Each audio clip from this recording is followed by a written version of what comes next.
Hello everybody, this is local Tico Bro. Hey, back again. This time we are continuing with our elemental weapons builds and going to Strider this time. We will not only have the daggers like we did for Magic Archer, we will have the Dragon's Ire bow, which has fire damage. As far as the rest of our daggers go, they're all just the elements. Sapfire daggers, however, does have a debilitation it will provide that decreases enemy defenses. Trophy Jacket recovers debilitations on us faster. The bracers give us a little bit of stamina back when we kill things. And then the boots, I want to say, give us a little bit of equip load. Just a little bit. And then as for rings, we're going to have the Barbed Nails for increased knockdown. We're going to have a Daggerist band for 100 kisses or 1,000 kisses. Ring of Desiccation to prevent the Drenched status. And then the Strider's band for improved Splitter and Volley. As for abilities, obviously we're going to have Kisses, Splitter, and then Instant Reset. And then for the bow, Volley, Fivefold, and Fracture Dart. Augments, we have Autonomy, because we're solo. We have Strength and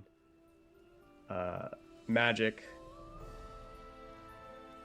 We have defenses and magic defenses, and then we have adhesion to prevent us from getting too much thrown around while climbing. Beginning the run, Garden of Ignominy. I do not hear goblins, so that tells me I have the Saurian configuration.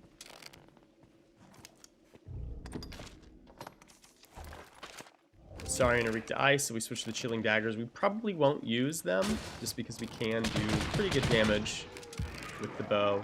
While they are weak to ice, they do take a decent amount of fire damage as well. Especially if we sever a tail, which we did not do there, but that's okay.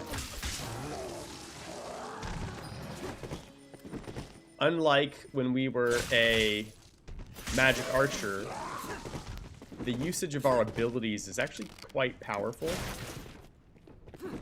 I guess we must have accidentally killed the we must have killed the, what is it called?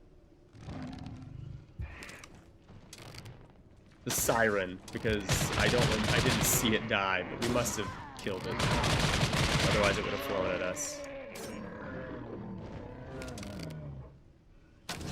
So this character we leveled up as 10 levels of Mage, 190 levels of Sorcerer.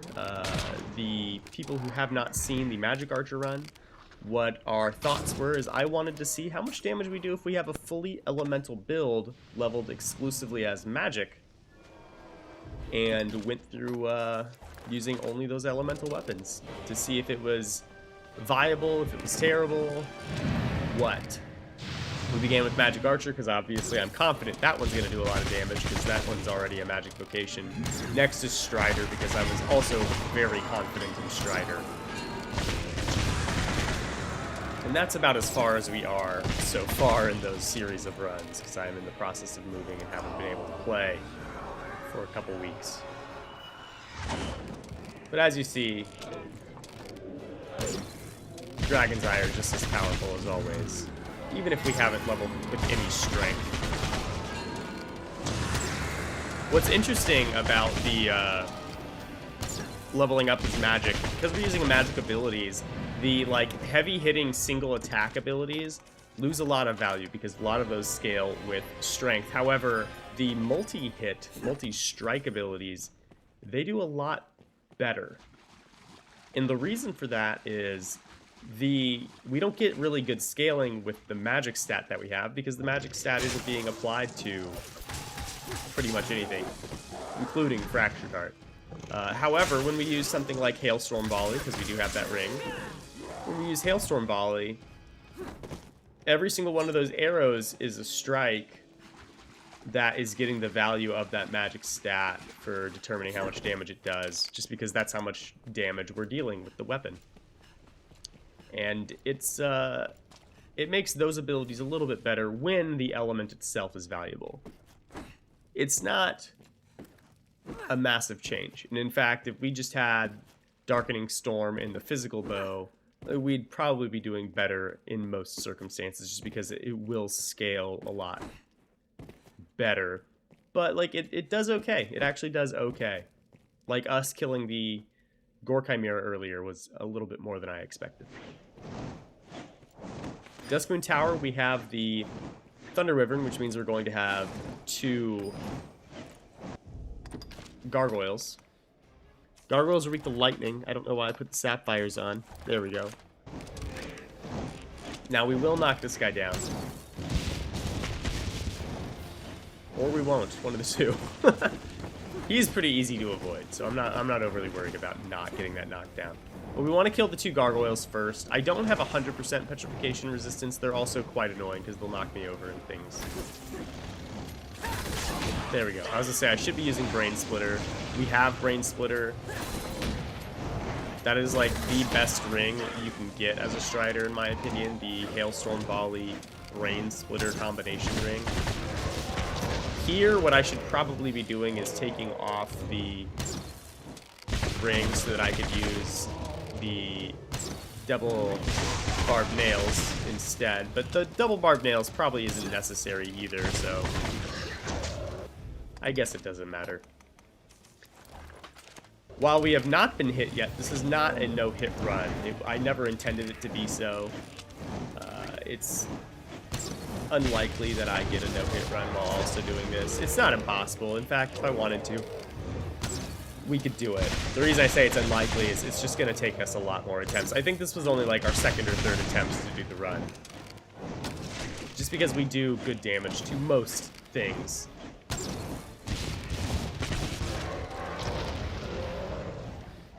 Usually, at least. I think our biggest concern, our most concerning enemy is probably the Elder Oak. But it's not going to be a no-hit run. That being said, you're not seeing me pick up a constant amount of curatives like we did with the Magic Archer, just because it's a lot easier, in my opinion, to avoid damage with this guy. Because we do have the bow. We can attack things from range, and then when they get close to us, we have Splitter, which does insane damage, so long as we're using the appropriate element. So we actually don't have very much of a struggle in terms of like progressing through this run. And because of that, it's just not worth me picking up every curative along the way. But,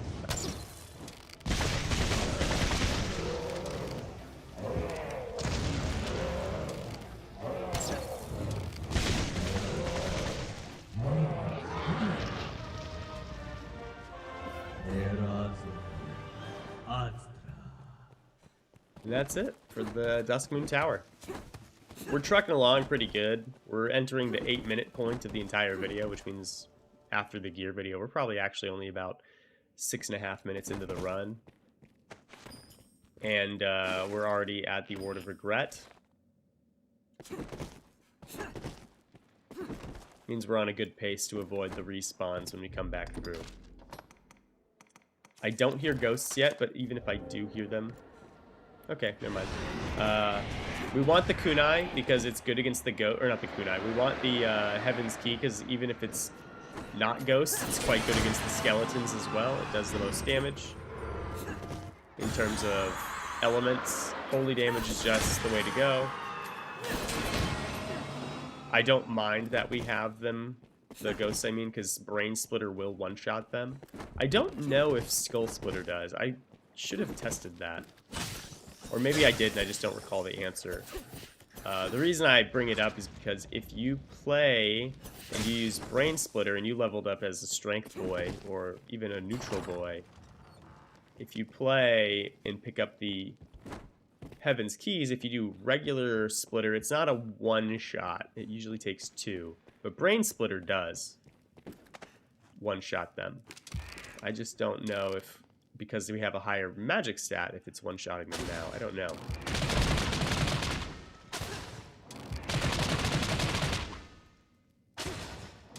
So the way I'm doing this without him... this only works because I haven't aggroed him. If I am on the ledge, he can't reach me. So because he can't reach me, he just kind of stays back there. And I get to drop these arrows on his head over and over again.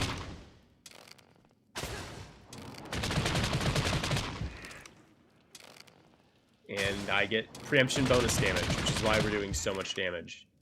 Because remember, we don't have physical damage, really. and that we're doing physical damage for phase 1. Now we're going to be using the magic portion, which is pretty good, as you can see. Overall, it's not that impressive in comparison to when we just use Darkening Storm for the first half and then switch. What is noticeable, though, is that the amount of damage we do after we get to phase 2 is different. It is not the same, and it's not the same in a very good way. It makes up for the lost time from not using the Darkening Storm for phase 1 when they're weaker to physical. So here I should probably have, there we go, I was going to say I should probably have switched to the Sapfires instead, because the Sapfires are going to deal about the same amount of damage, but also apply a physical debilitation, which means once we get that physical debilitation applied, we will then deal better damage than we would the Heaven's Key. The Heaven's Key would have been good, though, if I needed health back, but I don't. We're full health. Yeah, we want the Sapphires. They have the highest stats, and then if we get into the next room and it's the Dragon configuration, which we would prefer, it'll be nice and smooth. I am pretty certain we don't get that configuration, however.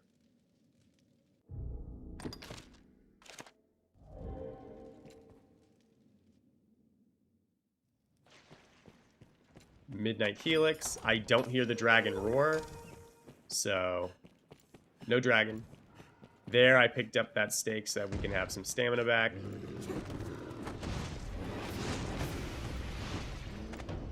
And we haven't been hit yet this run, but I'm pretty sure we do in this room by some of the corrupted pawns. I'm pretty sure they shoot me from range or hit me with their daggers or something crazy. Yep, there you go. There's the first hit. That's the first hit of our game. We get shot by that guy. I was like, I'm pretty sure this is where things start to kick off in terms of us taking damage. Yeah, we've been hit now, so I'll probably pick up a curative before we leave the room. There are a few.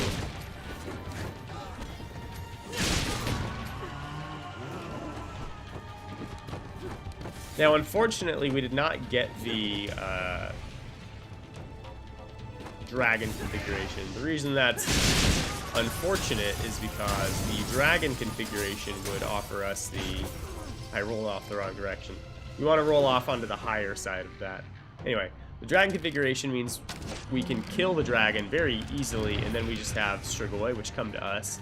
This guy's really kind of annoying to kill, regardless of which vocation you are. He just... the way he moves is just not... it's not beneficial for how we want to fight him in most circumstances. So, unfortunately, we have to kind of take the slow route. He's also standing in like an awkward position. We do okay damage, don't get me wrong. It's the hitting him part that's tricky. It's really easy to shoot the ledge above us, which is probably what's going to happen. Yep. It's just hard to get a good angle on him that's going to be effective for hitting him. Because he moves a lot. The angles we have aren't good, and then if we don't take... if we're not up here, he'll just keep walking and stomping and things like that. We have to melee him down. It's just not a fun fight, in my opinion. I don't like fighting these guys on any vocation. I think the best vocation to fight these guys with is probably Sorcerer, I would say. Because Maelstrom does pretty good damage, Miasma does pretty good damage, and if you're able to get a Giggle off, that does pretty good damage as well. But just about everywhere else, it's a bit of a pain. Not terrible, but it's a bit of a pain.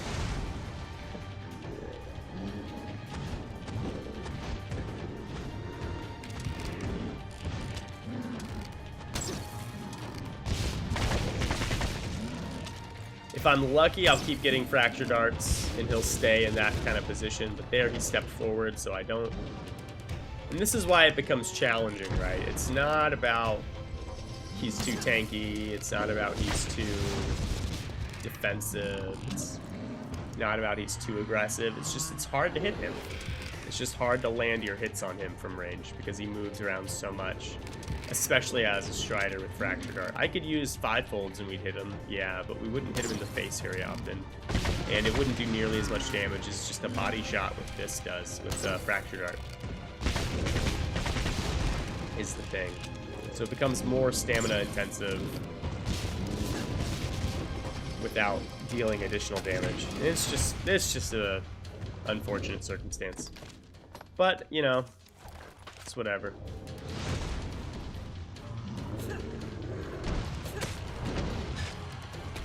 Now here we can climb on him. You do have to dodge his hand. And as a Strider, it's a little bit better for us climbing. But it's so hard to maintain stamina. Like, I didn't even get a swing off because we had to get to the right position. We never did. That crate is so close to me. We never got to the right position, right? But I had to get off of him because he was just going to keep stomping, which gets rid of like 30-40% of my stamina every time. It's just not good. So instead, we'll move in here. And we'll Downpour Volley. If I land headshots, Downpour Volley becomes quite good. We haven't, so it's not. We have given up on that strategy. So we'll just 1,000 Kisses him. We're going to put the Daggerist band on for that, though. There you go. These guys are weak to ice, so having ice damage is the better situation. While Fractured Art would be more damage and faster damage, it's just so hard to land the hits that it's just not... It ends up being actually slower and more stamina intensive. This way, I can guarantee the damage. It's slower damage, but it's guaranteed, so I can overall make up for it. And it's not very stamina intensive, because when you're using Kisses, you only consume stamina for the first swing, and then your stamina doesn't go anywhere until you finish. And then the next time you start the combo, it'll consume stamina again.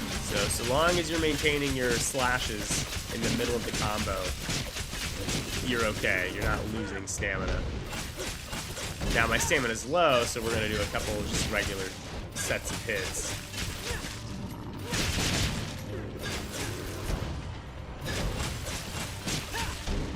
I don't think I intended to do that splitter. Usually I don't want to, because a lot of times what will happen is I'll hit his, like, ankle bracelet there. I'll hit the manacle on his ankle, and it'll, like, bounce me off, because it is armor. But I think I accidentally was doing something else, and I hit the wrong button.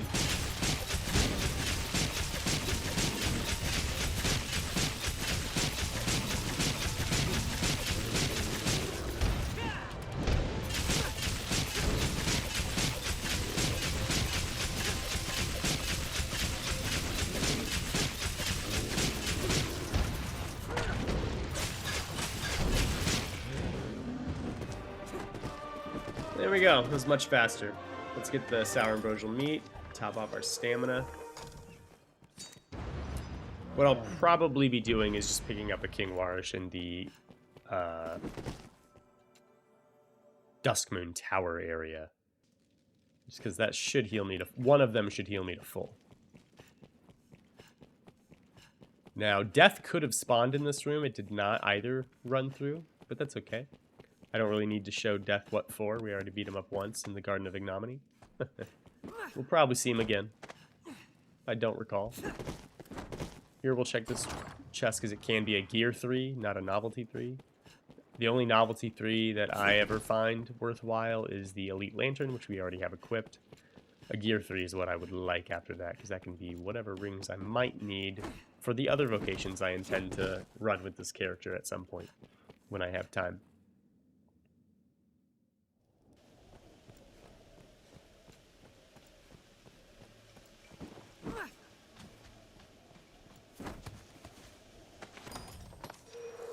There we go.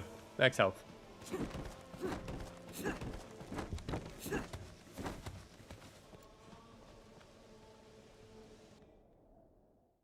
And on to the Vault of Defiled Truth. So after these goblins, we'll have to figure out whether we had the Gore Cyclops configuration or if we had the Cockatrice. I don't know if you guys could hear that. My dog just groaned, moving from laying down in one position to a different one. So sassy. I can hear the wing flaps. That means we have the Cockatrice. That means we're going to have Ranger Pawns. Also, Death is the carrion beast that may spawn.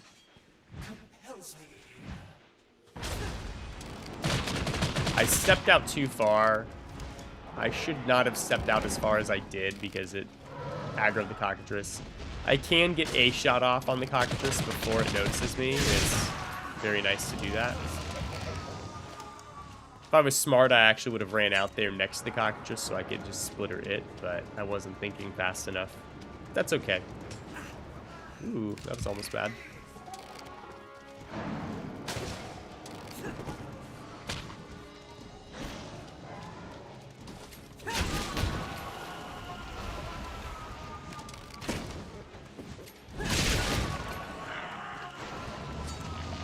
Yep, there we go.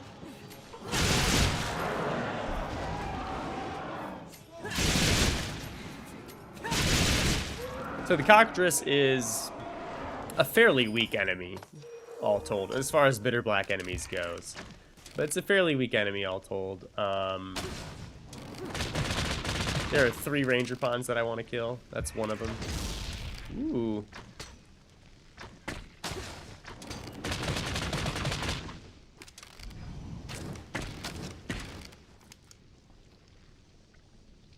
I don't know why we weren't hitting him. It sounded like we were hitting him earlier, but we just weren't.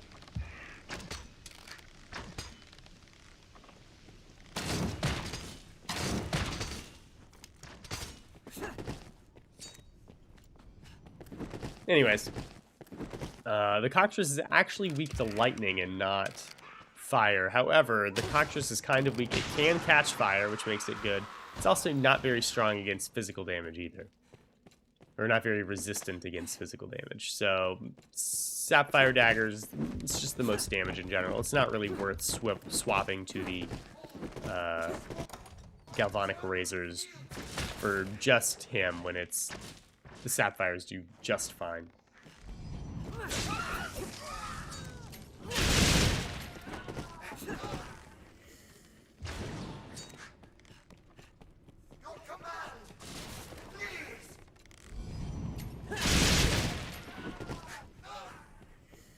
And that damage is great. I love it. Now, I probably could have actually used Fracture Dart here, and it would have been just as good. I don't remember if he shoots me. Okay.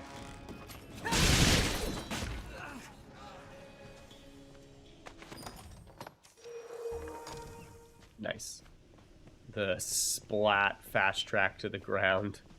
Should be another one, like, right there. I don't know. Another King Marsh, I mean. Alright, time to go around. We're going to have the Goblin Shamans, and then later we're going to have the 2 Eliminators.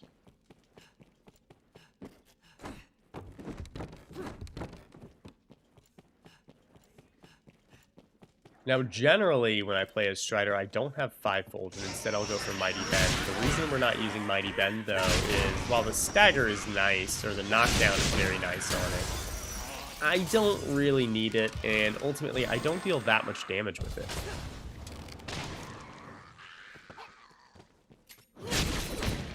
Another thing I love about the Strider is you can use the different levels that enemies are at to your advantage by being below them and just using Downpour or Hailstorm Volley in our case.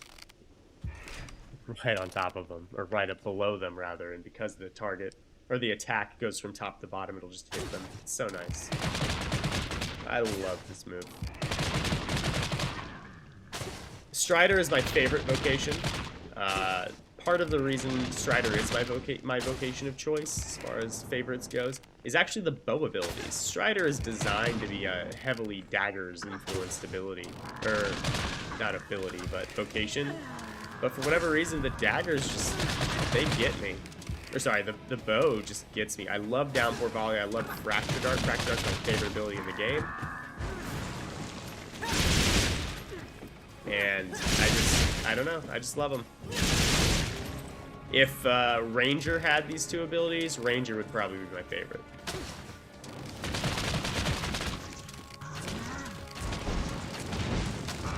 But it's just such a satisfying vocation. And then it also has Splitter, climbing damage, a lot of really cool things. Climbing speed. It just has a lot of things going for it that I find the other vocations don't. It's just so good. It's just such a good vocation. Also wicked fun to play. It's gonna have I could have Rift Crystals in it.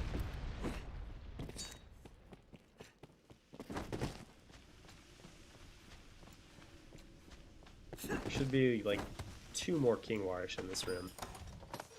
There we go.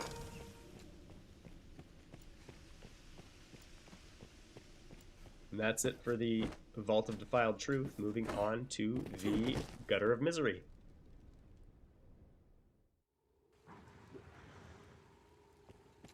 Now I have the Saurian configuration. Generally, for a no-hit run, I prefer this configuration because the other configuration has Corrupted Pawns, which are difficult to evade all of their ranged attacks.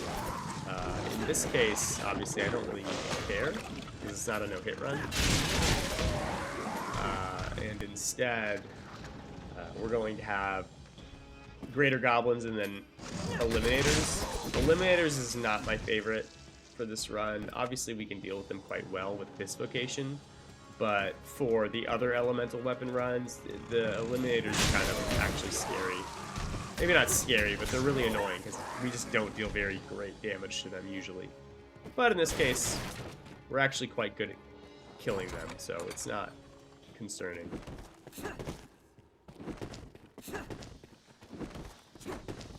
Now we can also have an Elder Ogre down here that can spawn. So we'll have to be a little bit cautious of that. Because of that, you'll see I'm not going to move very far out. Just in case it spawns, I don't want to... or just in case it's going to spawn, I don't want to be too close to where it's going to spawn in. So possibly I can evade it. Evade its notice at least. And fight it on my terms when everything else is dead. But if I have to fight it while everything's still alive, it becomes problematic. That was almost really bad. That almost hit me because he stopped very short. Nerve-wracking. At any rate, Elder Ogre doesn't scare me a whole lot. We do pretty great damage with our bow if we give him the chance. We also deal really good damage with our daggers because Strider gets like a 60% damage buff when climbing on enemies, rather. And we have Adhesion. So if I'm allowed to climb on them, we're going to deal pretty good damage. I also have these Sapfire daggers, which give the defense down debilitation, which is naturally very good. You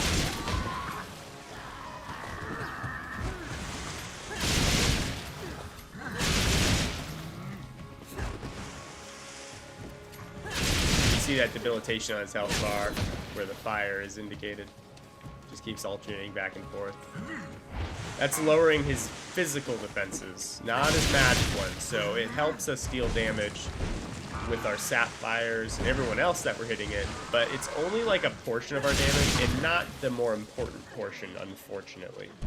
So while the Sapfire Dagger's down debilitation for defense is valuable, it's not game-changing in any way. It's just like a little extra DPS.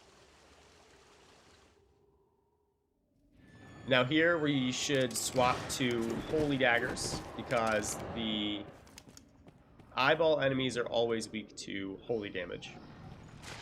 They're all weak to holy.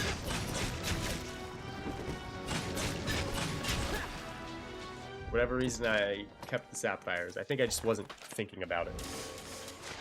But yeah, eyeball enemies, they're weak to holy. The Sapphires was requiring 5 hits, these are requiring 4, although I've swung 5 times each time because I keep missing the first attack.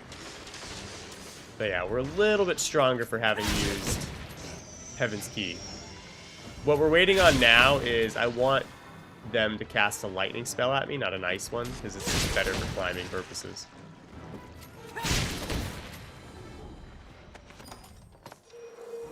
Nice.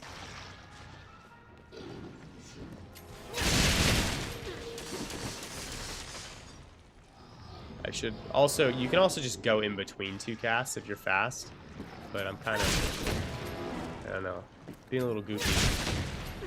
He might actually, yeah, I was going to say, he's probably going to drop a tentacle on me. What's cool is we can split her down to the ground floor to bait the tentacle very quickly, whereas without splitter, we can't really get down here without taking fall damage.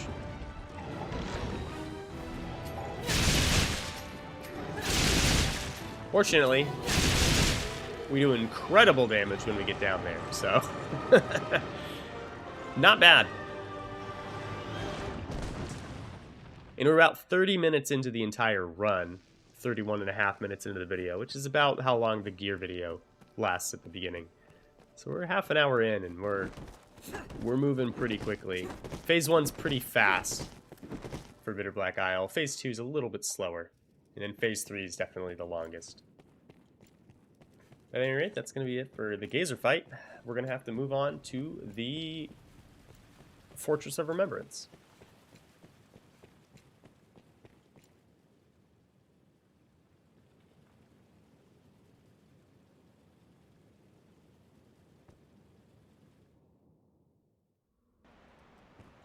So here we can either have ghosts with Strigoi, or we can have undead. We've gotten the undead. I don't know why I'm coming up here. There we go. So usually for this guy, I don't choose to do this. I will go this way.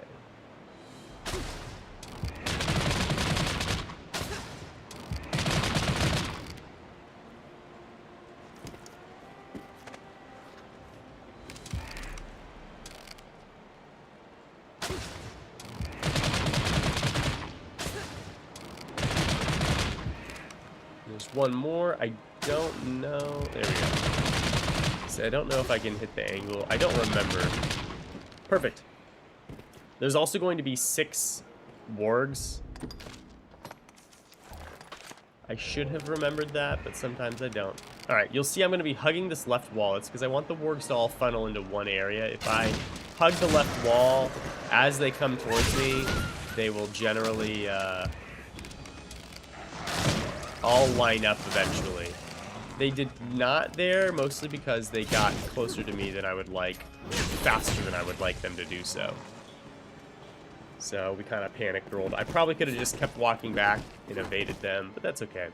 If I had the Darkening Stormbow equipped and I had physical damage, we probably would have killed them all before they jumped at me, just because we didn't kill any of them in our first volley. But that's okay. There's leap worms by those roots to our left. If we stay on the outside, we don't get hit by them. And that'll take us to the Pilgrim's Gauntlet. I can not see the Saurian in front of me, which means we have the Hellhounds configuration along with Pyre Saurian. This is a little bit unfortunate because that means we're going to have ghosts with the Fire Drake, but that's okay. It's not the worst thing. Generally, you don't want to use fire damage on Hellhounds, but we kill them outright with the physical damage of our bow, so it's not a big deal. It's just also not what you want usually. We do want to kill the Hellhound, sorry, first. The Pyre Saurians, while dangerous, aren't really as dangerous as the Hellhound. And that's just for sure. The ranged explosion stagger that the Hellhounds get, it's just too powerful, frankly. What's more is they will very often light each other. It's very easy for them to light the Pyre Saurian back on fire once I've extinguished their flames. I don't want them to do that, obviously, so we'll just go for the Hellhounds first and then go for the Pyre Saurian. We did take a single tick of damage because our max is 30-38. That's probably from the splitter we did after dousing the first Pyrosaurian, because we did hit the second one pretty good. But that's okay. It's not a big deal. Now down below, like I said before, we're going to have a Fire Drake as well as Ghosts. The Ghosts are pretty easy because we can one-shot them with Heaven's Keys. We do have to evade the Dragon as we do so, though, which is not ideal. Fortunately, we one-shot, again, the Ghosts, so it's not a big deal. And then the Fire Drake is also not the worst thing. If I was a smarter man, I would have brought the Rose Ring like we did in the Magic Archer run. I just completely didn't think about it when we were setting up our equipment for this run. And I remember doing this run and being like, oh crap, I should have brought the Rose Ring. And thinking, well, when we get past this attempt, we'll put it in our inventory for the next one. And this one ended up being the red, so that's unfortunate. That was just a bad dodge timing, is what it was. I just whipped that dodge pretty poorly too. So we were missing 1 health, remember? We were missing 1 health. We are now missing half of our health. A little more than half of our health, actually. Because our health is 3048, so half of our health would be 1524, right? And we're missing more than half our health. That one tail swipe was pretty devastating. There are 5 ghosts here. So as I do this, I'm counting to myself. That's 3 right there. That's dangerous. I think he's breathing fire. Yeah, he is. That ghost like sprinting away from me. Alright, that's 4. Just need this one more ghost, and then we can focus on the dragon.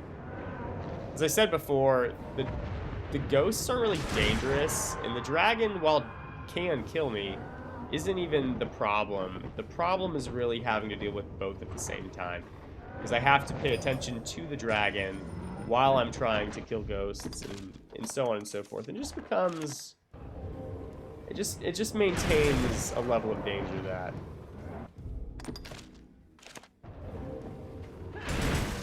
you know, one mistake can lead to a lot of problems. And as you saw already, we got hit one time and it took out more than half our health. We got hit by a smaller hit and it took out half of the remaining health that we had.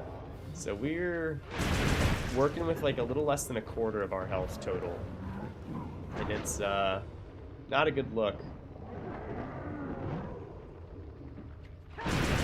Fortunately, if you're quick, you can do some pretty good damage to this guy with the chilled razors. Or chilling razors, so long as you're hitting his heart splitter. The way we're baiting the grabs, we're walking right underneath his chin, but before his heart. I don't want to linger there because as I get close to his heart, or his body in general, I take a little bit of fire damage, and if I stay too close too long, I'll actually catch on fire. The little bit of fire damage I take for being close to his body is like a single tick of fire damage, single hit point of damage. But if I catch fire, I'll probably lose like 100 or so, a little more than that. So I don't want to catch on fire, which is why I was saying the Rose Ring would be very beneficial. It makes us immune to the on fire debilitation. It doesn't prevent us from taking damage from fire damage. Like we would still get the single ticks of damage for being close, but we would never run the risk of completely catching fire, which is important.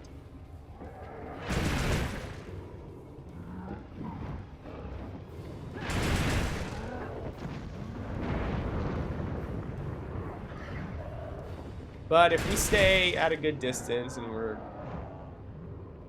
we only go in at certain times and oh, we caught fire. There it is. Let's see how much health we lose. We were at, I think, 700 and change. So it was just slightly less. Looks like we lost about 90 health. Right about 90 health, actually, for our catching fire moment. That's okay. I want to say this chest over here can have like an auspicious in it. So let's see if we get it. I don't remember. Nope. I think one of the other ones up here can as well. I think it's the one at the top, actually, at the top of the set of stairs over here on the left. Let's see. Aha. That's gonna go far. Oh, all the way. Very nice. That's gonna be it for the Pilgrim's Gauntlet. Back to part 2 of the Fortress of Remembrance.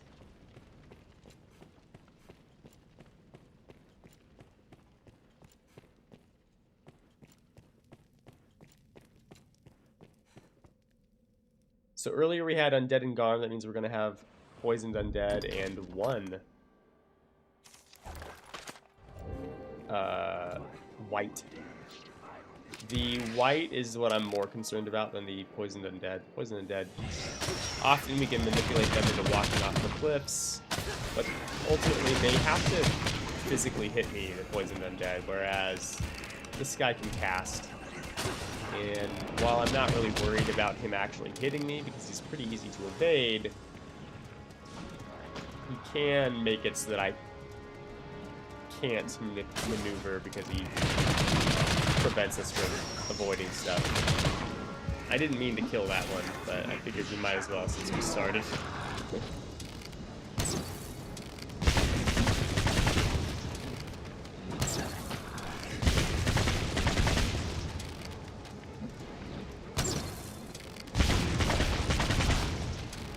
So the reason we've swapped to this guy is the bishop was in a place where I couldn't shoot at him with the Hailstorm Volley.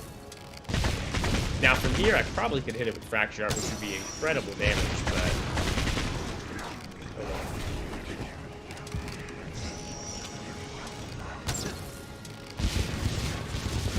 Canceled that a little bit early. Oh well. For those who do not know how Fractured Art works, the way Fractured Art works is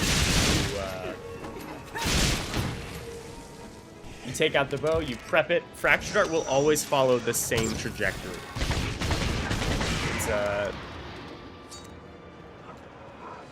parabola, or parabolic arc. And the trajectory is the same regardless of where you're positioned, how you aim, anything like that. However, because it takes that, if you are higher or lower than your target, it will change how you need to aim and what distance you need to be. Because it's the same, there's a specific distance you need to be against enemies at every terrain, and hitting things is sometimes awkward. Whereas Hailstorm Volley can just be aimed. But to be able to aim Hailstorm Volley, you have to have ground to aim at, which is why we couldn't shoot the bishop earlier. But when the bishop got into a more comfortable position, a lot closer, we could have used Fractured Art. But basically, once you know the trajectory, you just take out your bow, you press the Fractured Art button, you aim it, and then what you want to do is you want to pull the trigger and hold it to release the arrow. When you release the arrow, or release the trigger, the arrow is going to explode. Or if it comes in contact with something, it'll explode. If you don't have the arrow come in contact with something, but the arrow strikes its... Sorry, if the arrow doesn't come in contact with something, but when you release it and it explodes, it's actually hitting the target with the explosion, it will explode in 3 sets of explosions. If it strikes the target, it's just going to do like 1 set. So what you want to do is you want to aim so that the arrow is close but not striking your target, and then release the explosion. That way you get all of the explosions off. Yeah, it's like that. That was a good one. That's 3 explosions. I want to say actually if it strikes, it's only the first 2, but the third one's like twice as long as the first 2. So really, if you are striking with the Fractured Art, like hitting your target, you're giving up about half of its damage or so. It takes practice, but once you get it down, it's extremely satisfying. It's, like I said before, it's my favorite ability.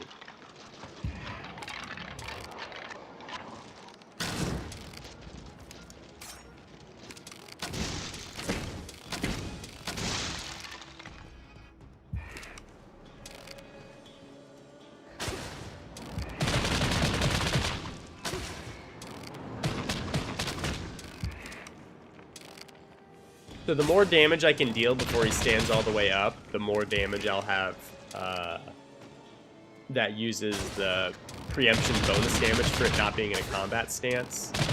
Once it knows I'm there, we lose that. So I don't want him to stand all the way up and start getting close to me, because then we're basically leaving a lot of damage on the table. And our damage is okay, but it's not impressive. So if I lose the preemption bonus damage on that guy, we're not in a bad way, but we're at the point where we're not getting as much value out of it as I'd like. We also accidentally picked up a Fetid Gallstone back there. I don't know if I noticed that. Tower of Treason's repaid. I can hear the Banshees. I can hear the Casters. Unfortunate. I don't like this configuration. The Casters are annoying. The Banshees are annoying. We can have a Cursed Dragon spawn. I prefer the other one for both the no-hit run purposes and these runs, just because this is just way more hectic. Fortunately, this time, we can actually shoot the Casters, and the Banshees for that matter.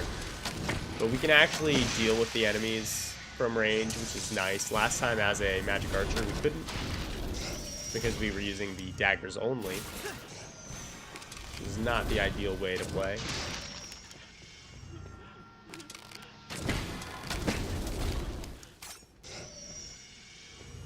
We do not deal very good. These are fairly resistant to fire damage.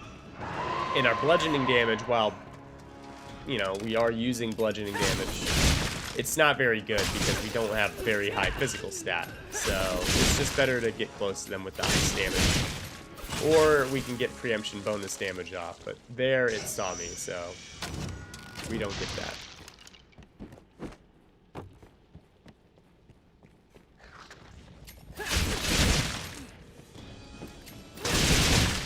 Ice is really the way to go here. Now there are two Banshees that are going to spawn on the bridge catwalk that we're coming on. There they go. And there's going to be 3 down below as well. Generally, I'll kill the 3 from up above. But again, our physical damage is so bad, it's actually somewhat tricky. It's not the worst thing in the world, don't get me wrong. But it feels like a lot of stamina to kill them when it'd be easier for me to just come down here and split her.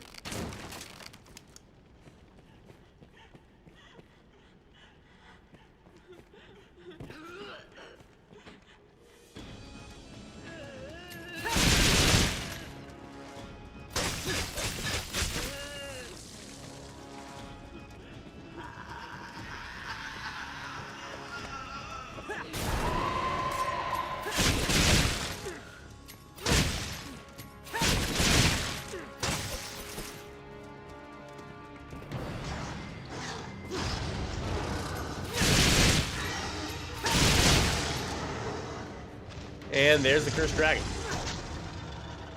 I want to say we got all of the Banshee there, so we're happy with that.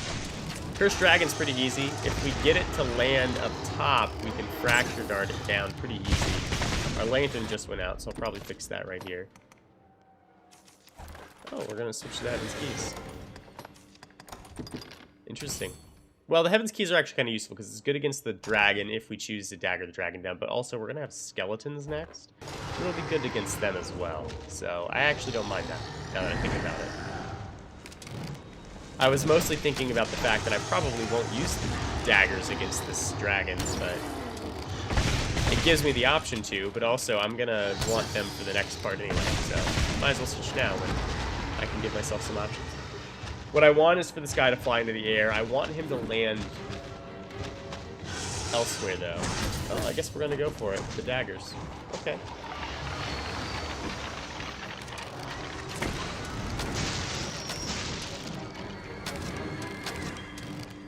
So while bludgeoning is the way to go against these guys, ultimately we don't have good physical damage, so even when we have bludgeoning damage, it's not that good in terms of like us getting good hits in, because the bludgeoning damage is, or our physical damage, which is the portion that would be effective against the skeletons, is just not very good. So, oh well. I guess for whatever reason I wanted to splitter it down.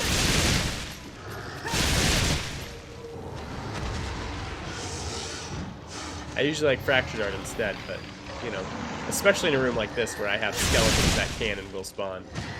That was very close. That one was a hit, I think.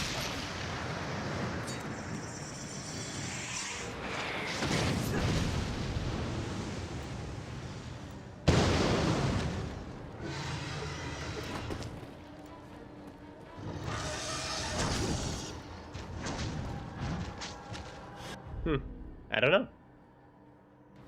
I'm not sure what my reasoning was for not wanting to use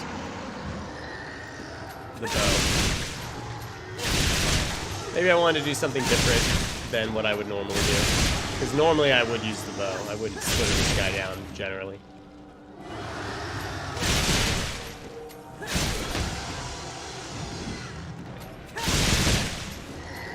Obviously we do pretty good damage. We're dealing about half a health bar's worth of damage while it's still standing. Now we deal even more because it's no longer in a combat stance, so we get extra bonus damage for hitting it while it's knocked down. But, you know, at that point, we ran out of stamina and it only had a couple hits left. I believe there's a couple more skeletons still alive in the area, right? This caster here, and there should be one more giant skeleton just beyond it.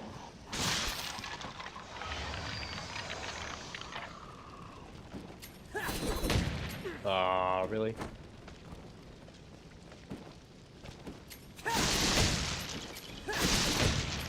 That was close. And that's Tower of Treason's repaid.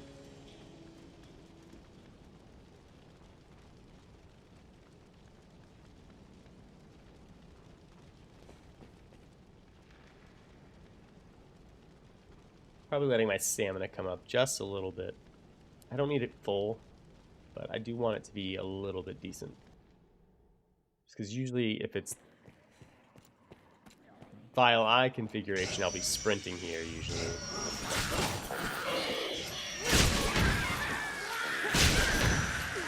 No, not this time. Usually what I do when it's Vile Eye configuration is I sprint past the goblins to kill both Vile Eyes, or the second Vile Eye, because the first Vile Eye is usually the first enemy. Because the Goblin Shamans, I can hit at any time. The Vile Eyes, I can only hit while they're casting, and sometimes I'm not fast enough to hit the second one before it closes its eye. Or before it stops casting, rather, because the eye's still open, it's just defended. I don't want that.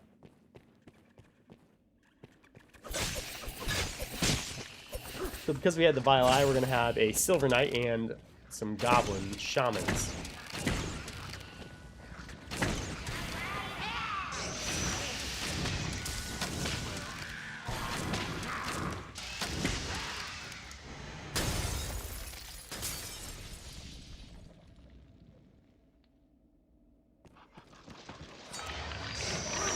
I say typically I'll kill all the goblins first.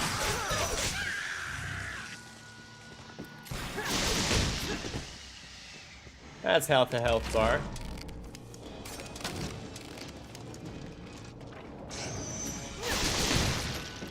Oh, sorry, not half a health bar. That's a health bar.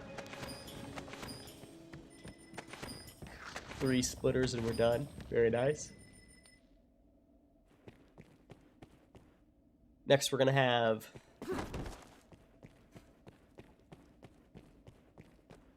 the Goblin Shamans with Corrupted Mages. Corrupted Mage Pawns. Generally, I like to kill the first guy here, and then I'll kill the 2 goblins over here. The 2 goblins at the bottom will cast at you until you come down to this balcony. Once you make it to this balcony, for whatever reason, they forget your existence altogether. Until you start going back down. Or back up. I don't know why.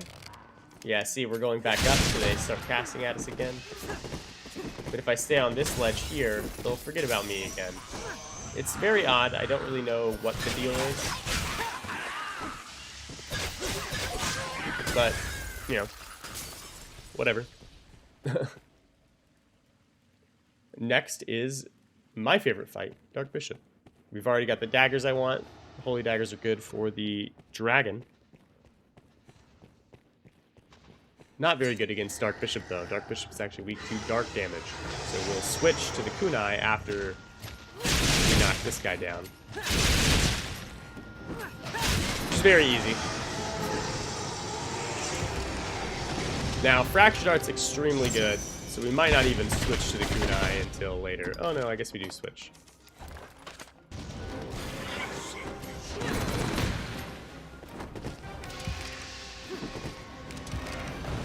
There we go, he dropped his Pustule, so now we actually can be close to use a dagger. But now we get to use Fractured Art. Fractured Art's really good for a couple reasons. One, its damage is incredible. Two, it has really good stagger on it. Just really good stagger for whatever reason. The issue, however, is that it is somewhat tricky to make use of. It does require some level of experience with it to be consistent. It's like kind of a hard move to pick up. Once you pick it up, it's very effective. That's gonna be it for part 2 of the run.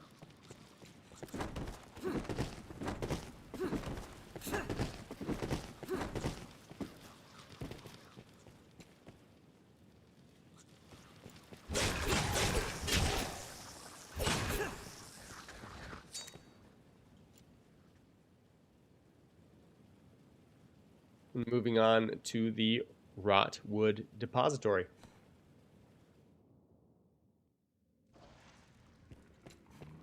I can hear Saurian, which means the Kunai are precisely the weapon I want. I might switch to the Ring of Desiccation so that I don't lose my Lantern Light. Yep. I don't really need the Stagger Ring because nothing's going to stagger me. We got those two. Now we can have a greater, Elder Ogre, that's what it's called. And we can have an Elder Ogre spawn. It did not. We are going to have Goblin Shamans here. Let's see if I remember. It looks like I am because I started sprinting early enough. If you run straight to this ladder and start climbing, you can actually get up the stairs before they finish their casts. For whatever reason, I didn't choose to do that. I guess I specifically wanted to use the bow.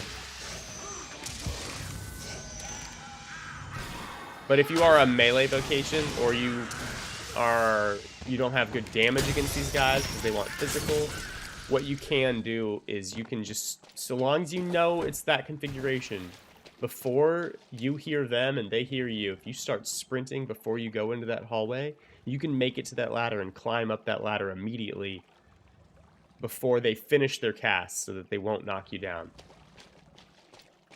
You can even completely avoid the damage, because sometimes you'll be too slow and you won't, like if you're too heavy, you'll not avoid the damage, but they won't knock you all the way down to the ground. They'll just knock you down onto the ledge that you're on. And by ledge that you're on, I mean the top of the ladder, the platform at the top of the ladder. But if you are fast enough, you can completely avoid even that. And it's honestly, it's not that difficult. It's literally just a matter of knowing that they're there and sprinting past, straight up to it. Now they got their spell screen casts off, so that's why they didn't die to our singular brain splitter. But that's okay. So let's see if we get the Elder Ogre. Yes, we do.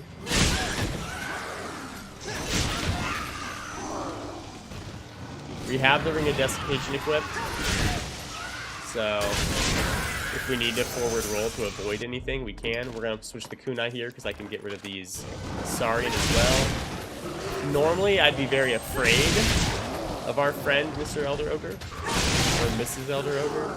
But in this case, because we can kill things so quickly, and I don't care if I get hit once, we should be okay.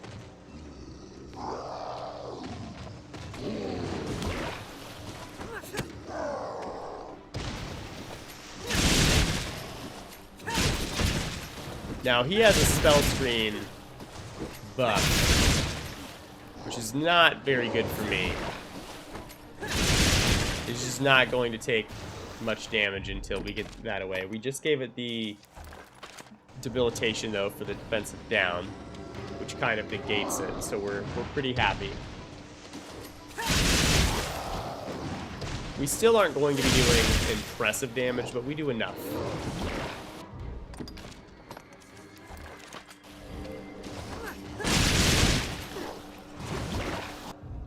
Yeah, I was gonna say, that was probably a test to see whether the Galvanic Razors are still the better choice. They are, absolutely, 100%. But it's better to test. Now, generally, I don't have Fivefold. I don't like Fivefold very much. Generally, what I'll have is Mighty Bend. What's nice about having Mighty Bend against this guy, or girl, is that when you use Mighty Bend, while it's in its defensive curl like that, it actually staggers it out of it instantly and sets it off balance.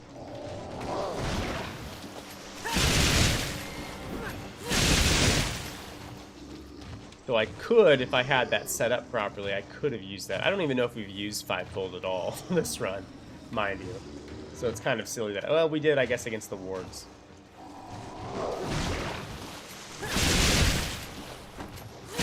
But we could always deal with them a different way.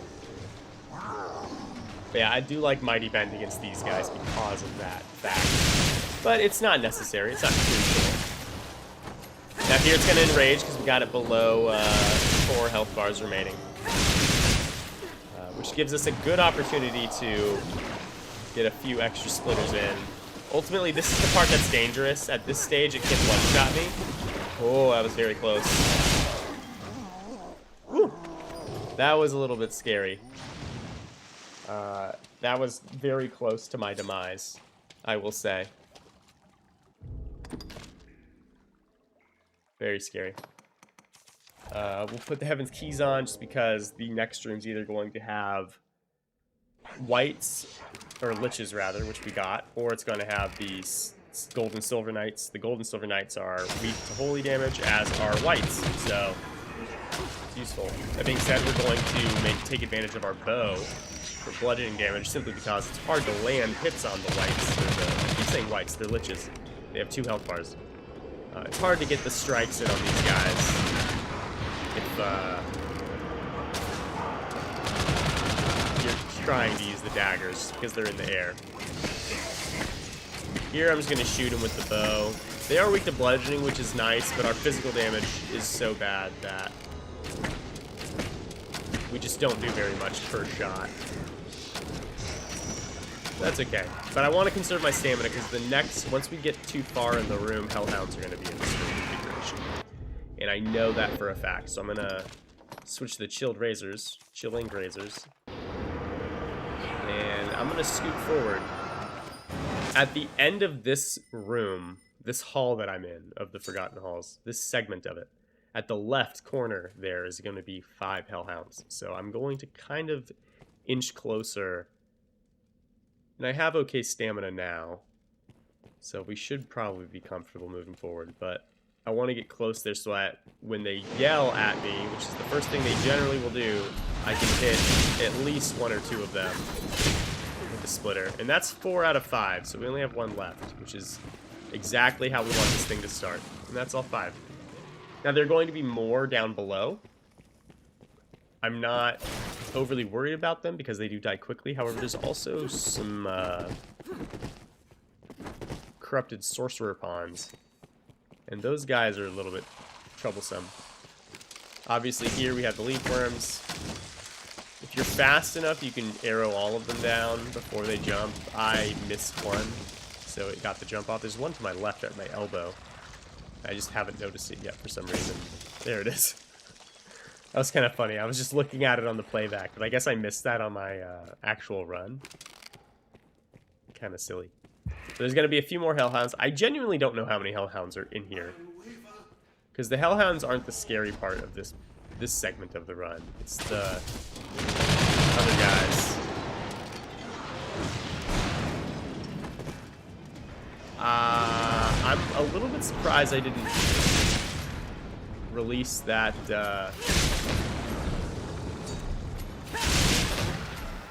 Prisoner Gore Cyclops. Oh, that's unfortunate.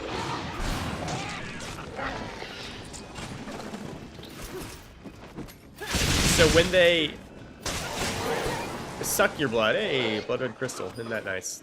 We always pick those up when we see one. Not that we need it for anything, but they're so tricky to get. You might as well see how many you end up with. So with this configuration, Death is our potential carry beast, and as I'm saying it, we have him show up.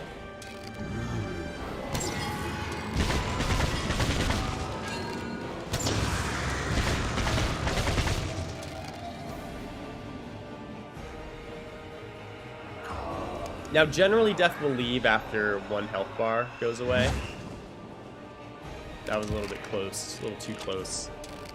But if you're fast and whatnot, you can do more than a single health bar. Let's see if we can get him down to a kill. Our Fractured Arts, while doing okay damage, it's not doing that great of damage in comparison to what it would be doing with, what is it called? It would be doing more if we had the... Well, one, if we had leveled physical damage instead of just straight magic. But it would be doing more if we had the Darkening Storm equipped. Unfortunately, again, we don't have that. It's elemental weapons only. Oh, beautiful. Auspicious Incense. Precisely when we want it. I'm not going to worry about fighting those two guys. We already fought one before, so I'm not going to show you anything we haven't already demonstrated. I generally pick that up and carry it later on a casual run, but since we're not holding on to any of our curatives this run, I figured I would leave it there.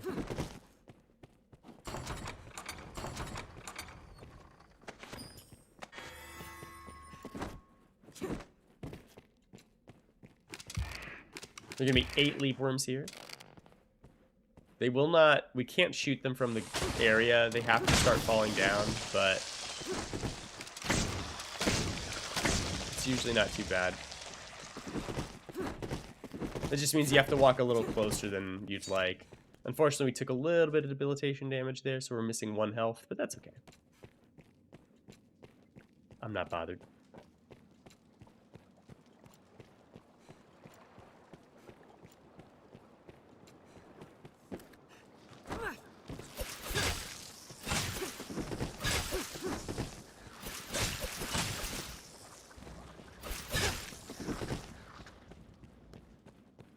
And let's see if we get the Lich or if we get the Cyclops. Cyclops it is. Cyclops is a little bit easier. We have Death as the carrion beast potential. In the other configuration, what we get is an Elder Ogre, but we have Living Armor. While we've demonstrated we can kill Living Armor, it's not as smooth as the first one that we fought.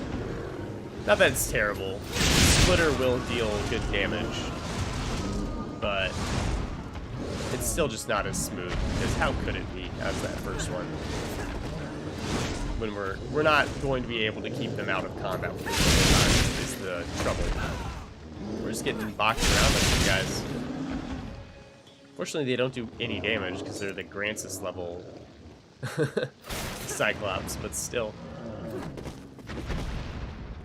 Alright, moving on. This stairwell, there are 10 bats. We can see all of them before they move.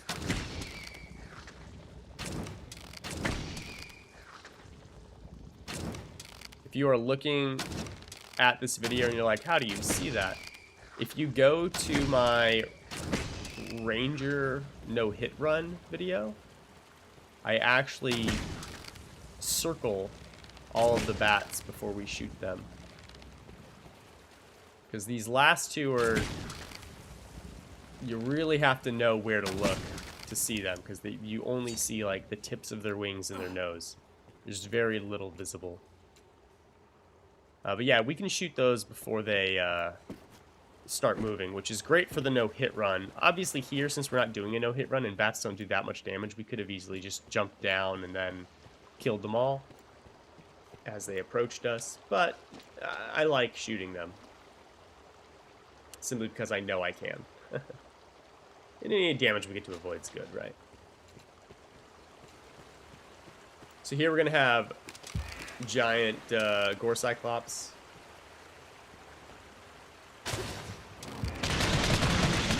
It's a Downpour Volley. It'll do a lot of damage.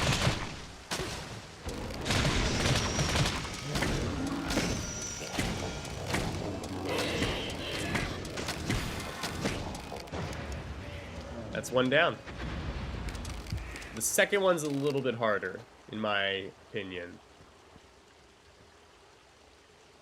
The second one here is a lot more fun as a ranger because you can actually just shoot it in the face with like a Reaper arrow.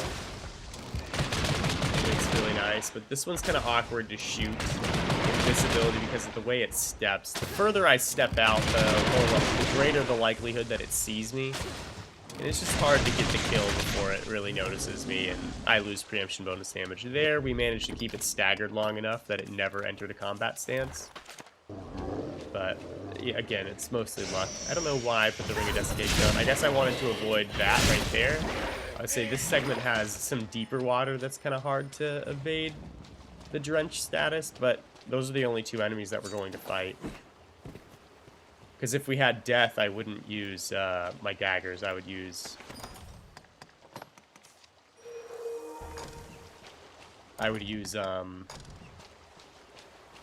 Fractured Art, as we have demonstrated. That's okay. But that's going to be it for the Bloodless Stockades. Now, Sapfire to Scant Mercy. This can be a run killer. It doesn't matter which vocation you are. This one's always not the best. We have one fire. Was that one fire, one frost? It looked like one fire, one frost. Yes. So here, what I want is the fire one to fly into the air. I almost jumped down too fast. And then what I'm going to do is interrupt him while I can. But I'll use Fractured Darts. Now, what I could do here is get rid of my Hailstorm / Brain Splitter Ring and choose to use Fractured Art the whole time. However, Fractured Art's actually kind of tricky to use effectively here.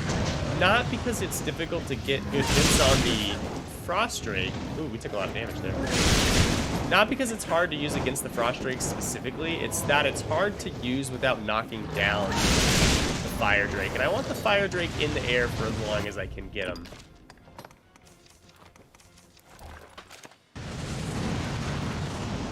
That was a good call, getting rid of the Drenched ring. I kind of forgot the Ring of Desiccation was there, to be honest. Like, equipped.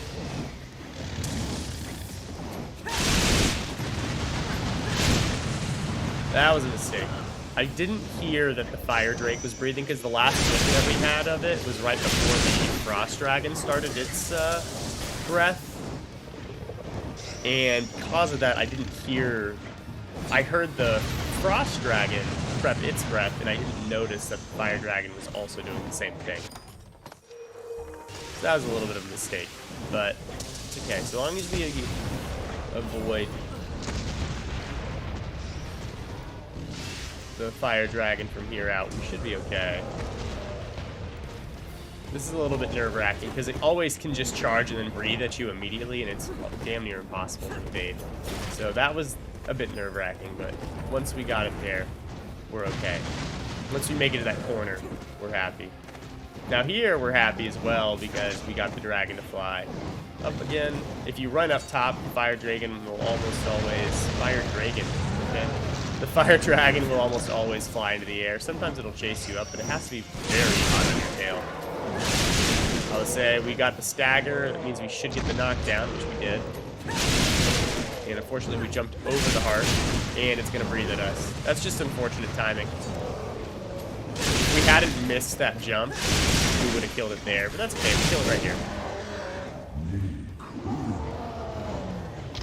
And the dragon's not breathing at us yet. It is now, but we had plenty of time. That was a little lucky. We'll here switch to the Chilling Razors. And we'll shoot the heart to knock it down. But we're going to wait a little bit. We want our stamina to build up. We don't want to be low stamina, because what we're going to do is we're going to shoot it in the heart with the... visual. We're going to shoot it with the heart with our bow. That way when we shoot it in the heart while it's flying, we don't take damage.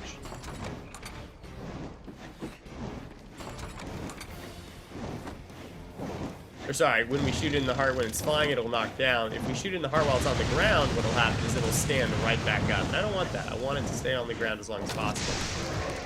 Also, shooting it in the heart will kill it. Or not will kill it. Will knock it down, guaranteed, the first time. I don't know why I did that sprinting over here. I guess my brain wasn't engaged fully yet. That's okay.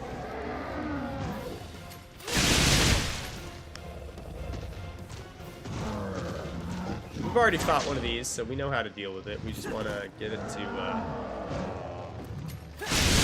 try for the grab, go in for the splitter.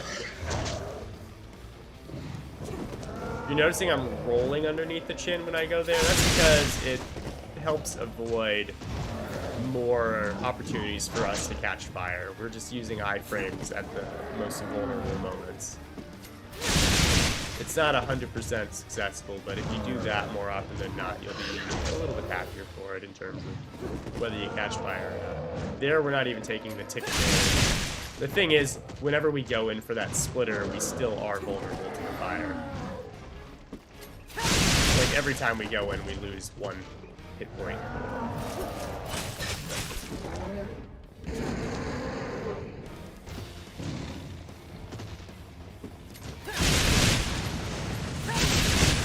The wings take decent damage without also giving us the ability to catch fire, so we'll take shots to the wings whenever we can. Or rather, whenever we know that the dragon's not going to be trying to do something. So walking backwards and breathing fire is a good time to do that, when it's yelling at us. Here, I'm trying to get him to turn in a way that's a little bit more beneficial for me. I don't want him to be stuck in that corner because it's dangerous. It gives me less room to maneuver and evade. That's not what we want. We want to piece this guy up.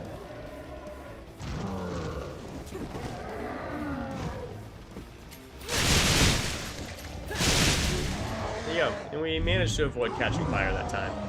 The first fire dragon we fought, we died, or we didn't die, but we caught fire right towards the very end. This time we managed to evade it the whole time. So that's good.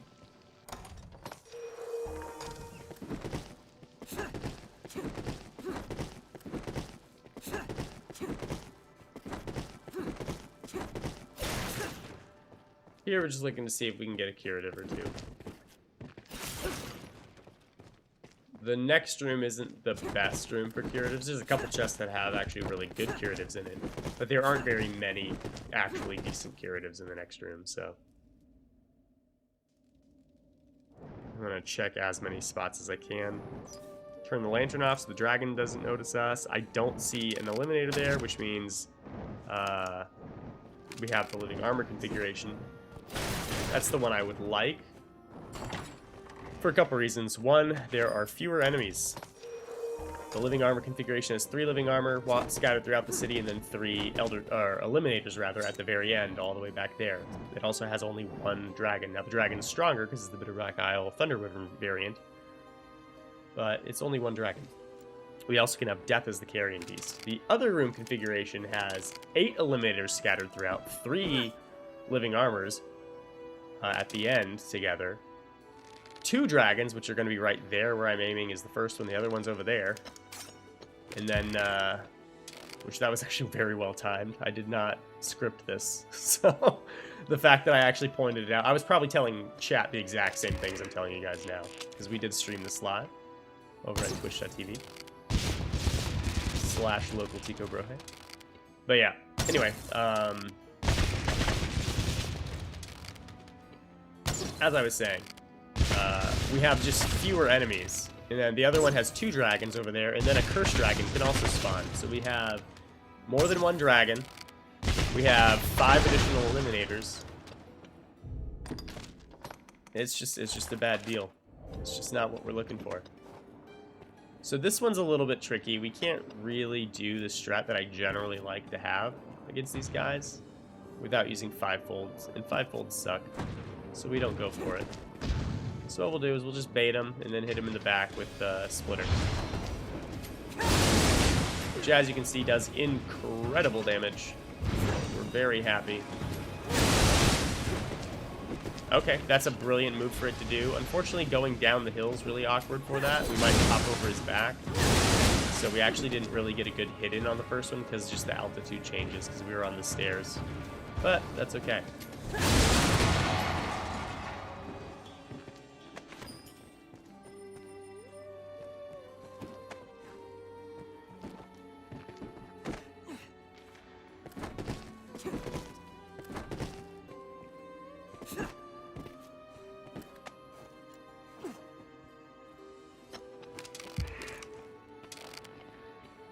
There's no way I reached that. I don't know what I'm thinking. It's probably me trying to remember. This is the first time we made it this far in this particular run. And I haven't done a Strider, like, no-hit run, or a run this style where I'm trying to be somewhat evasive and clever about how I engage enemies in a while. So I'm trying to remember, like, how I do it. And apparently I did not recall. Look at how bad our damage is. Goodness. Where I usually go is to the rooftop across the way from us, because it's the perfect distance. And then looks like I'm gonna do that right now. Actually, I'll just show, not tell. Yeah, over here on this balcony is perfect distance. We can hailstorm right here on this guy.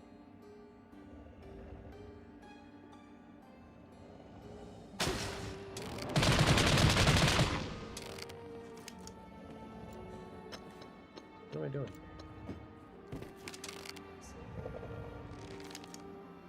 Oh, I'm probably talking to chat about something.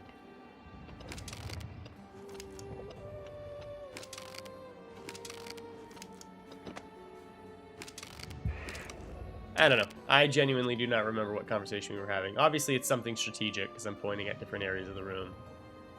But it's probably talking about a different run, not this one.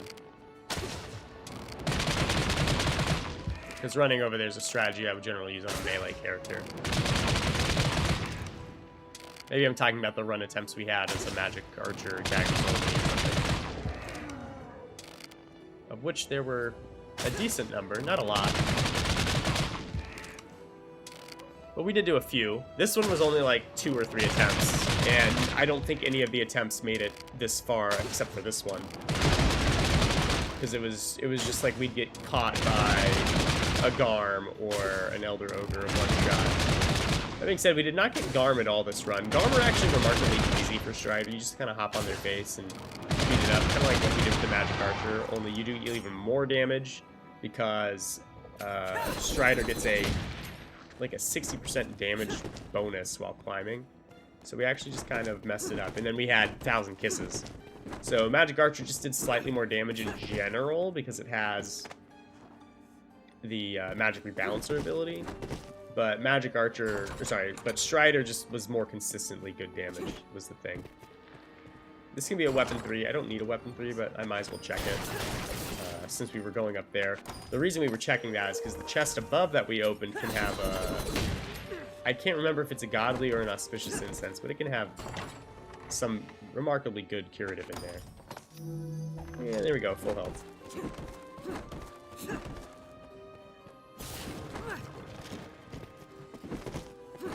Okay, next, generally, I will pursue the dragon, but there's a possibility that I kill the living armor next.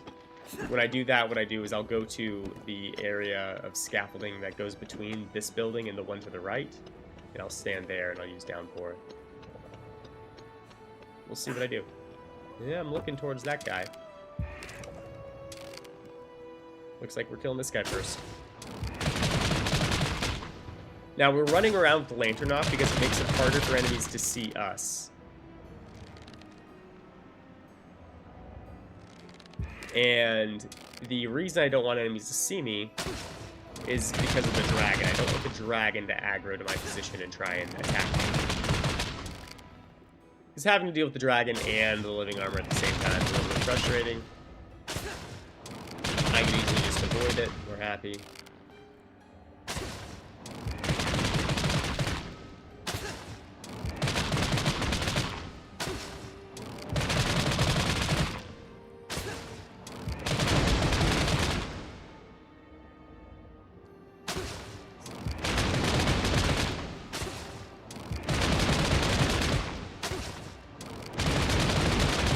It's so unusual seeing us do Downpour volleys, or in this case Hailstorm volley, to damage the living armor, and seeing it do so much more damage after the armor is rent than before. It's just goofy, because I'm not used to it, because usually when I use this strategy, I leveled as either a Strider the whole way, or like I have fairly balanced stats. I don't have generally maximum Sorcerer stats like I do now. So, us having this weird stat profile for a Strider is making the Downpour volley way more powerful than it usually is, specifically when we're dealing with magic damage. It's just funny to me. Because usually I would see good damage for the first phase when we want the physical damage, and then bad damage thereafter. But it's like kind of the opposite. We kind of have like really weird bad damage at the beginning, and then we have good damage later. Kind of unusual. And I guess we got too close to its body there, and some of the lightning damage hit us because we're missing 1 health.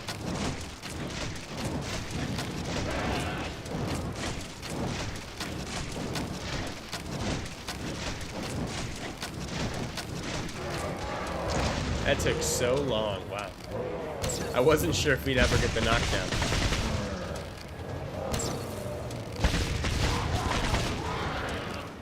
Now he's gonna roar at us because we broke its horns.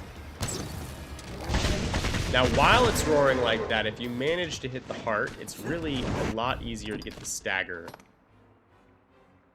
However, we did not, so it's whatever. I don't know why I chose the Chilling Razors.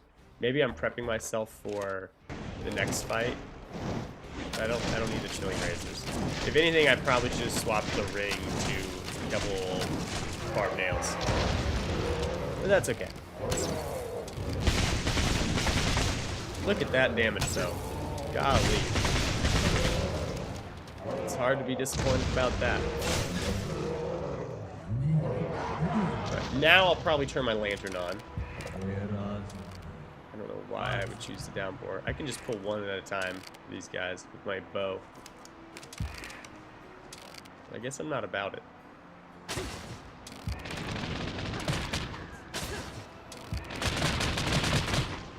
All three, I say. I don't know why I chose to go about it that way. I guess because I can. It's probably a little bit faster if I actually succeed.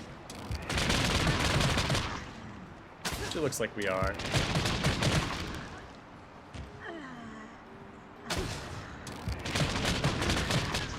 I'm usually not this good at making sure I hit them though, because the way they walk is usually goofy. I kind of struggle. Here I'm just shooting with Ray arrows, because if I use one more Hailstorm, I'll probably run out of stamina. Again, my lantern is off, so this guy's actually having a much harder time finding me. So he's this close, and he's still never caught on to where I was, right?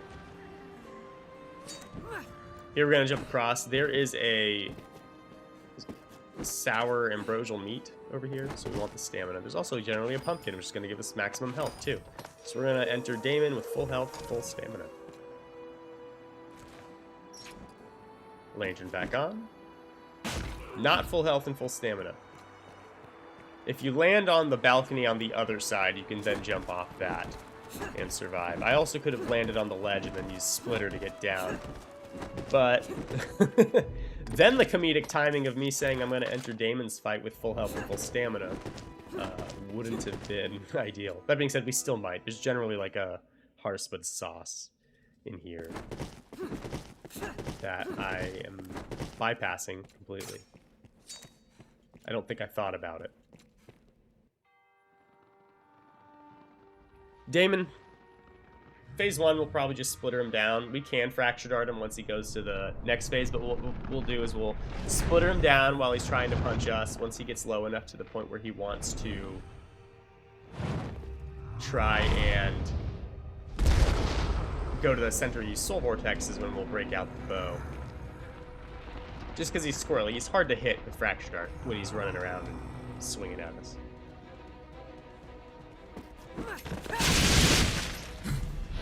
Damage is not great, though. If we had the Flamé Blades doing just physical damage, that would be a way better amount of damage. Even with this stat allocation.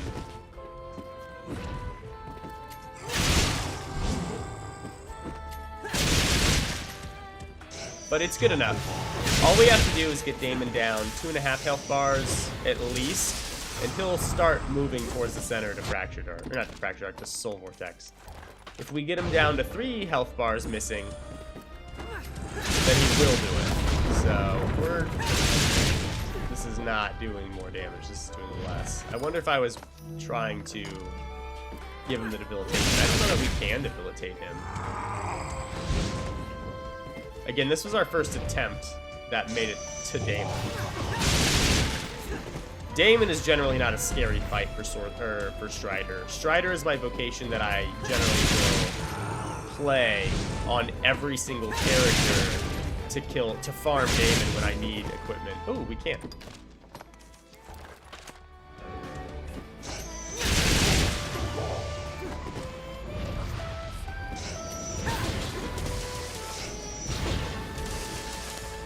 But yeah, Damon is or not Damon, Strider's the character that I'll use to farm Damon when I'm trying to kill Damon quickly to get weapon level 3s and gear level, or not gear, armor level 3s, because Damon guaranteed drops those. It's not guaranteed, it's like a 50-50 chance, but if you have beaten the game already, you just Godsbane, reload, you'll get a second shot at it. You're almost always going to get it in 1 or 2 attempts.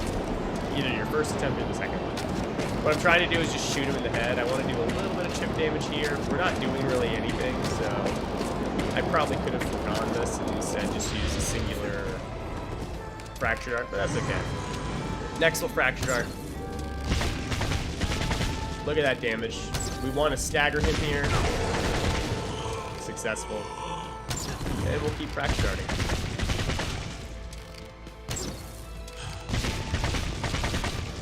As you see, Fracture Dart does insane damage.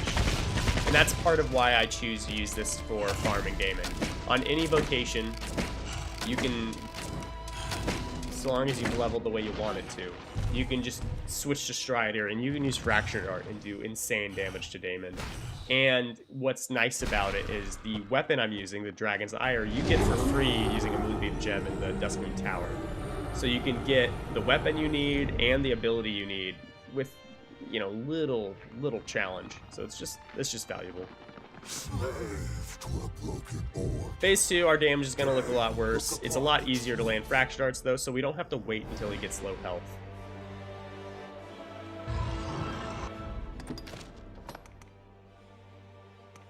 I don't know what I'm even... Yeah, there we go. I don't know what I'm doing with the weapon.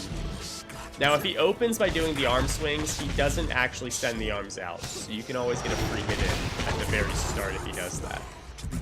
Later, however, if we stagger him out of an arm swing and he stops his animation, the ghost arms will come out. So we do need to be a little bit aware of that.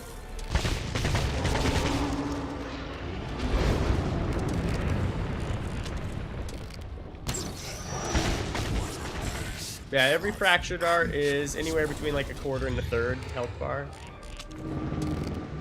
It's pretty good. Whenever he does this breath, he always is going to choose either left or right. Here, we've got him in a stagger chain. Fracture Dart has insane knockdown. So when you have Damon unsteady like that, it's really easy to maintain it. Unfortunately here, we've run out of stamina, and he's about to Soul Vortex. So we kind of shot ourselves in the foot. It would have been better for us to have pulled back a little bit on our damage so that we could have higher stamina going into this phase, so that we can have maximum stamina when we have him do the defensive curl after the Soul Vortex, because then we can knock him down. We can do as much maximum damage as we can when he's additionally vulnerable, but here, you know, we kind of messed up. I don't even know why I was using the bow there. I don't think we could actually deal enough damage to get past his physical defenses with the regular arrow, I mean, just because we have such bad damage with the regular arrows in phase 2. His defenses go up.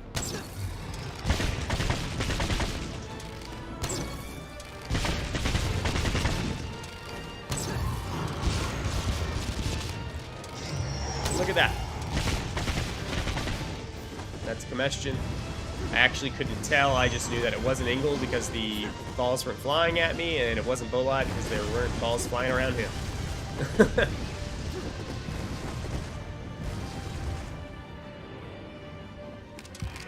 So Daemon phase 2 is a lot more dangerous in the sense of he deals more damage, but it's also way easier to evade, especially as a yellow vocation with forward roll for free. I did a double jump there because if you are in the air when Seism comes out, you will not get staggered. There, you see how I'm staggered there? It's because I didn't have enough time to jump. If I had managed to jump there, I would not have gotten staggered. I could have just kept going. That's okay, I do not mind.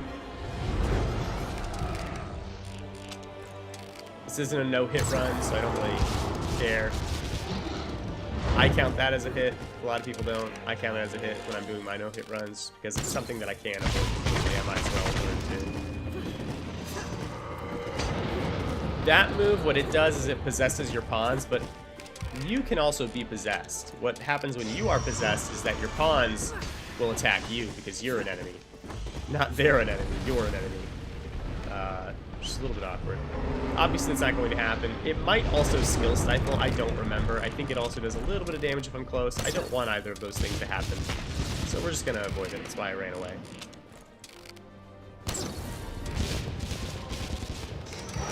That was interesting. So it exploded all 3 times, which would suggest that I hit it, but it didn't look like I did any damage, so I don't know.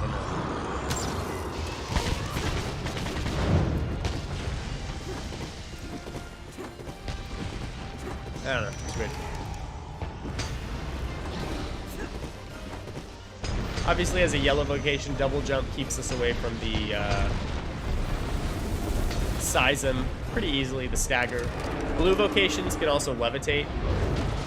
It's not bad. It's really just doing them as a red vocation without double jump or levitate. That's problematic. Daemon has gotten to the point where he can elect to do another Soul Vortex, so I need to be a little bit cognizant of that fact so that I don't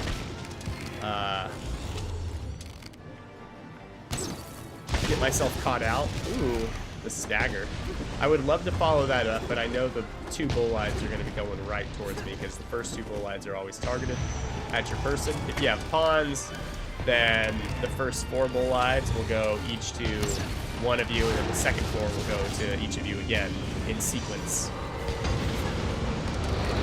But I'm by myself, so I know it's going to be just the first 2, and then the rest will be random. I'm surprised he hasn't done a second Soul Vortex. But that's okay, I don't really mind. Again, phase 2 Daemon, his abilities are a lot more hard-hitting and deadly, but they're also a lot easier to evade. So, we're not overly concerned. And with that, we are successful. That was almost a perfect Daemon fight for phase, or for all of the phases.